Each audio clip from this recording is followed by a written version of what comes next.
The last few months have been dominated by the geopolitical.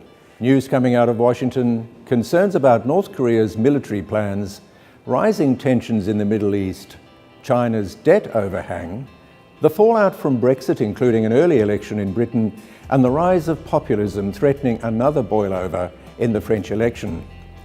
Despite all of these themes, investment markets have remained generally buoyant, with volatility in share markets being at quite surprisingly low levels.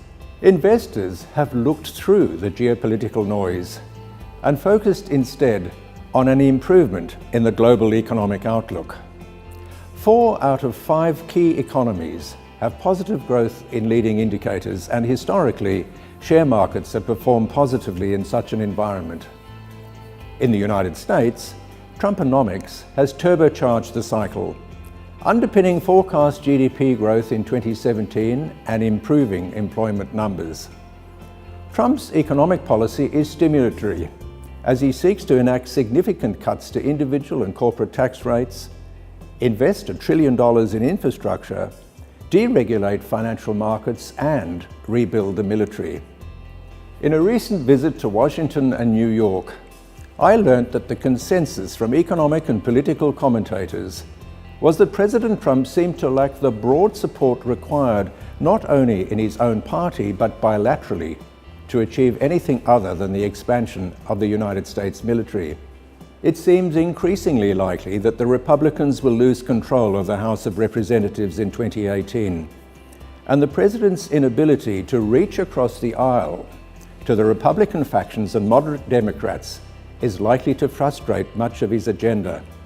Infrastructure investment takes years to deliver and is executed not by Washington, but by the 50 states, acting in close cooperation with municipal authorities. This requires significant goodwill, as well as detailed coordination and planning.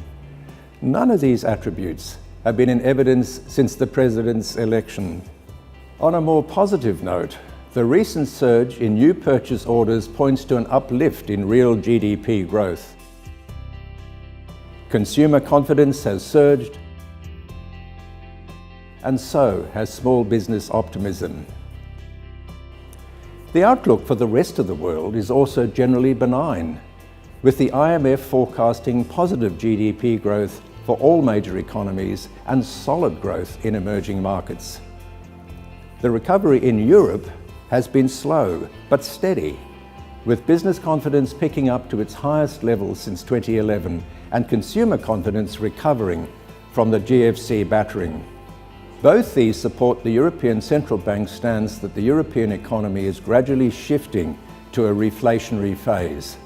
Political concerns have reduced, as in both the Netherlands and France, electors have returned centrist candidates rather than right-wing populists.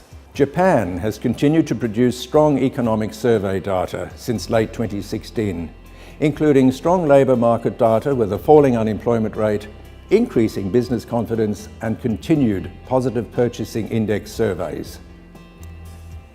Domestically in China, stabilising business conditions indicated by business confidence and purchasing manager indices also suggest continued growth in the economy. While there are concerns about a Chinese debt overhang, it should not be forgotten that China is a centrally controlled economy with significant sovereign reserves. It's hard to see how the current political leadership will not employ the resources at hand to manage the risks that so absorb Western commentators. Finally, to Australia. The Australian dollar has recently depreciated against all major foreign currencies, driven by a sell-off in commodities, especially with iron ore and oil prices falling sharply since March. But notwithstanding this, Australian shares continued to push higher in April, taking the ASX 300 up almost 17% for the financial year. Headline inflation rose to 2.1% year-on-year during the March quarter, within the RBA's target range. Longer-term government bond yields remain stable but low. This has seen the defensive assets in our portfolio post lower returns than usual, as expected for these asset classes, which act as a ballast to the volatility of growth assets. Overall, the potential impact of the continued rise in property prices combined with low wage growth remains a concern and is being carefully monitored by many market participants, including ourselves. Nonetheless, the overall domestic economy continues to benefit from lower rates, broad earnings growth and continued positive economic indicators. So in a nutshell, the NGS Super Board has a steady-as-she-goes view of managing your money in this environment. Geopolitical, rather than economic risk, looms as the most significant and most unpredictable risk of which to be aware. Having said that, we will continue to structure our portfolios to better absorb volatility by increasing exposure to real assets, focusing on preserving your capital to the degree to which market risk reasonably allows, and so continue over time to grow your wealth.